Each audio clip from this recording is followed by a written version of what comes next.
Hello दोस्तों, good evening. आज के इस केकेएल वीडियो में आप सभी का स्वागत है। मैं प्रीति तायड़े आज के इस केकेएल वीडियो में आपको बताऊंगी कि कल के लिए क्या लेवल्स रहेंगे मार्केट के। और उससे पहले हम जान लेते हैं कि आज के मार्केट का परफॉर्मेंस क्या था। तो जो हमारा निफ्टी 50 जो मेन इंडेक्स है वो 23,750 पे जाकर क्लोज हुआ है, मतलब पॉजिटिव में कल के हिसाब से क्लोज हुआ है। उसी के साथ जो सेंसेक्स और सेंसेक्स 30 का जो हमारा इंडेक्स है मेन इंडेक्स, वो लगभग 0.39 के आसपास माइनस में ही क्लोज हुआ है। 78,472 उसका आज का क्लोजिंग था। कितने पॉइंट से एग्जैक्टली क्लोजिंग हुआ है वो हम देख लेते हैं। तो निफ्टी 50 आज अपसाइड में क्लोज हुआ है 22 पॉइंट से 23,750 आज का उसका क्लोजिंग है। और जो बैंक निफ्टी है हमारा सेक्टोरियल इंडेक्स, उसका जो क्लोजिंग हुआ है वो डाउन साइड में क्लोज हुआ है, 62 पॉइंट डाउन से क्लोज हुआ है। 51,170 आज का उसका क्लोजिंग प्राइस है। और जो सेंसेक्स है वो भी हमारा डाउन में ही क्लोज हुआ है, जैसे कि पहले हमने देखा 0.39 पॉइंट से वो डाउन में क्लोज हुआ है।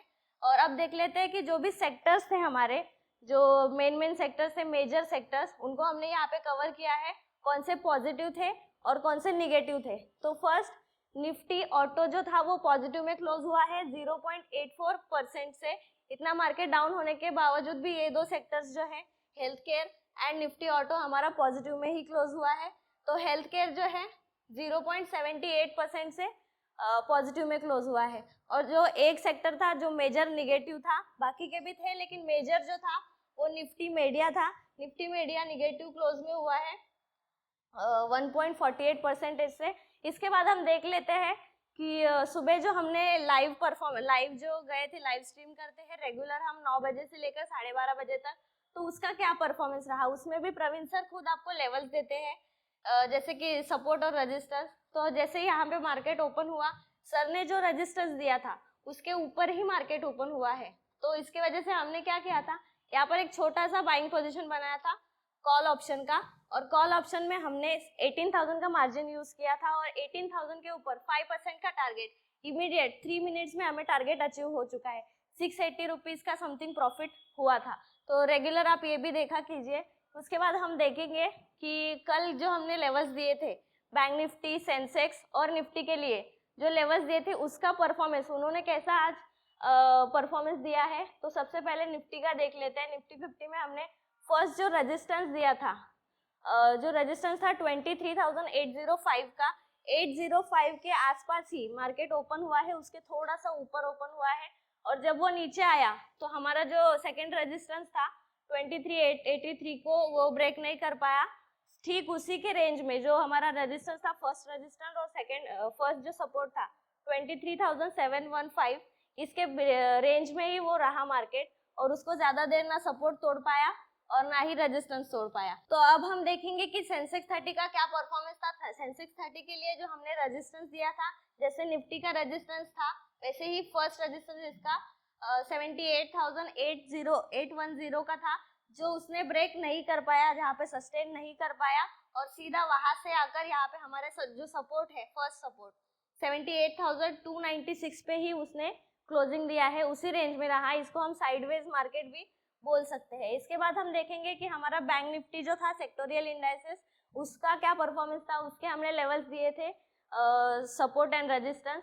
तो पहला जो यहाँ से मार्केट स्टार्ट हुआ और यहाँ से मार्केट स्टार्ट होने के बाद फर्स्ट जो रेजिस्टेंस है उसके ऊपर ही मार्केट ओपन हुआ, 51,422 के ऊपर ही। जो हमारा सेकेंड रेजिस्टेंस है 51,706 का, वहां तक वो गया लेकिन वहां पे सस्टेन ना हो नहीं पाया और नीचे आया डायरेक्टली हमारे फर्स्ट सपोर्ट के पास में। तो फर्स्ट सपोर्ट था 51,133 का, यहीं पे मार्केट ने क्लोजिंग दिया। इसको भी वो ब्रेक नहीं कर पाया, बहुत टाइम यहाँ पर रेंज में ही रहा। तो ये तो थे परफॉर्मेंस। अब हम देखेंगे कि कल के लिए, मतलब 27 दिसंबर 2024 जो हमारा फ्राइडे रहेगा, फ्राइडे के दिन मार्केट में क्या क्या लेवल्स रहेंगे वो हम अभी डिस्कस कर लेते हैं। तो सबसे पहले निफ्टी 50 में जो आपको फर्स्ट रेजिस्टेंस रहेगा वो 23,774 का रहेगा। उसके बाद अगर मार्केट ने इसको ब्रेक किया तो सेकेंड सपोर्ट भी हमारा है जो 23,817 का है। उसके बाद अगर मार्केट अप ट्रेंड में जाता है तो ज्यादा ऊपर नहीं जा पाएगा। जो रेजिस्टेंस है हमारा थर्ड रेजिस्टेंस 23,868 का, यही तक मार्केट कल जा पाएगा। अगर हम नीचे की बात करते हैं, अगर मार्केट डाउन ट्रेंड में ओपन हुआ तो हमारा जो सपोर्ट है वो 3 सपोर्ट आज हम आपके लिए लेकर आए हैं। तो फर्स्ट जो सपोर्ट रहेगा 23,745 का रहेगा। उसके बाद सेकंड जो सपोर्ट रहेगा वो 23,713 का रहेगा। उसके बाद जो थर्ड और लास्ट सपोर्ट रहेगा वो रहेगा 23,691 का। तो ये तो थे निफ्टी 50 के लेवल्स। अब हम देखेंगे कि सेंसेक्स 30 के लिए क्या लेवल्स रहेंगे कल के दिन के लिए। तो हम जो लाए हैं आपके लिए 3 रेजिस्टेंस और 3 सपोर्ट लेकर आए हैं। तो फर्स्ट जो रेजिस्टेंस रहेगा वो 78,616 का रहेगा। इसको अगर मार्केट ब्रेक करता है तो आपके लिए सेकंड रेजिस्टेंस रहेगा 78,739 का रहेगा। उसके बाद थर्ड जो रेजिस्टेंस रहेगा वो 78,876 का रहेगा। उसके बाद अगर हम नीचे की साइड में, अगर मार्केट नीचे आता है डाउन ट्रेंड में, तो फर्स्ट जो रेजिस्टेंस सपोर्ट रहेगा वो रहेगा 78,415 का, और सेकंड जो सपोर्ट रहेगा वो 78,321 का रहेगा, और थर्ड एंड लास्ट जो सपोर्ट रहेगा वो रहेगा 78,193 का। अब हम जो हमारा सेक्टोरियल इंडेक्स है उसके बारे में भी देख लेते हैं, बैंक निफ्टी के बारे में। बैंक निफ्टी में भी सेम 3 रेजिस्टेंस एंड 3 सपोर्ट लेकर आए हैं आज आपके लिए। तो फर्स्ट जो सपोर्ट रहेगा वो 51,090 का रहेगा।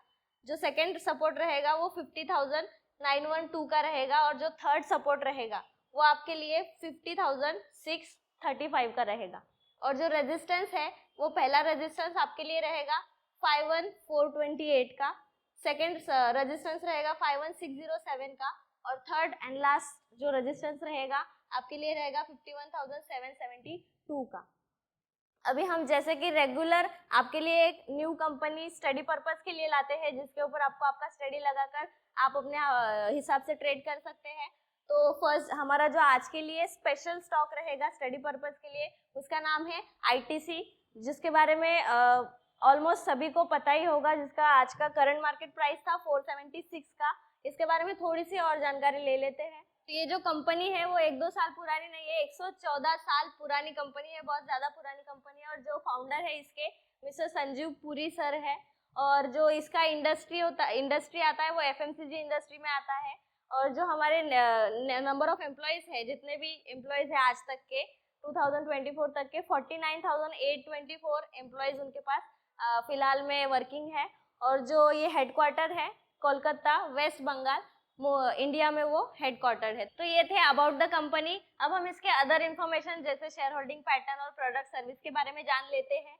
तो ये जो ITC कंपनी है ये FMCG सेक्टर में इंडिया में सेकंड लार्जेस्ट नंबर पे आती है। और इसी के साथ ये जो ITC स्टॉक है ये सिंस स्टॉक में आता है। सिंस स्टॉक के बारे में अगर आपको और जानकारी चाहिए होगी डिटेल में, तो हम जल्द ही आपको नए वीडियोस लाएंगे, आप हमें वैसे कमेंट्स में बता सकते हैं। थोड़ा सा आगे चलते हैं, प्रोडक्ट्स के बारे में जान लेते हैं कंपनी क्या क्या प्रोड्यूस करती है। तो food and beverages, personal care products, stationery products, ऐसे सारे प्रोडक्ट्स ये कंपनी सालों से बनाते आ रही है। देख लेते हैं कि शेयर होल्डिंग पैटर्न्स क्या क्या है इसके।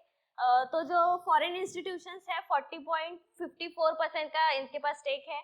उसके बाद जो डोमेस्टिक इंस्टीट्यूशंस है उनके पास 31.84 का स्टेक है। और जो रिटेलर एंड अदर जो पब्लिक है उनके पास 14.87% का स्टेक है। और जो म्यूचुअल फंड्स है, म्यूचुअल फंड्स में भी उनके कुछ 12.78% का स्टेक है। तो इसके बाद हम जान लेते हैं कि ये कंपनी जब लिस्ट हुई थी, पहली बार मार्केट में आई थी, तो ये कुछ 5 रुपए पे लिस्ट हुई थी। और आज अगर आप इसका ग्राफ देखते हो तो ये एरो की वजह से आपको पता चल रहा होगा कि जो 2020 में उसका ब्रेकआउट मिला है उसको, तो आज लगभग 477 जाकर वो आ चुकी है। तो इसका जो ग्रोथ है वो भी हमें पॉजिटिव में दिखाई दे रहा है। तो ये स्टॉक था आज के लिए, मतलब कल के लिए, जो आप स्टडी पर्पस के लिए यूज कर सकते हो। आज के लिए बस इतना ही। कल हम फिर नए लेवल्स के साथ मिलेंगे, तब तक के लिए धन्यवाद। ऐसे और भी इंफॉर्मेटिव वीडियो की जानकारी के लिए हमारे एक्सपर्ट्स ट्रेडिंग इंस्टीट्यूट की यूट्यूब चैनल को सब्सक्राइब करें और ऑल नोटिफिकेशन को ऑन करके रखें।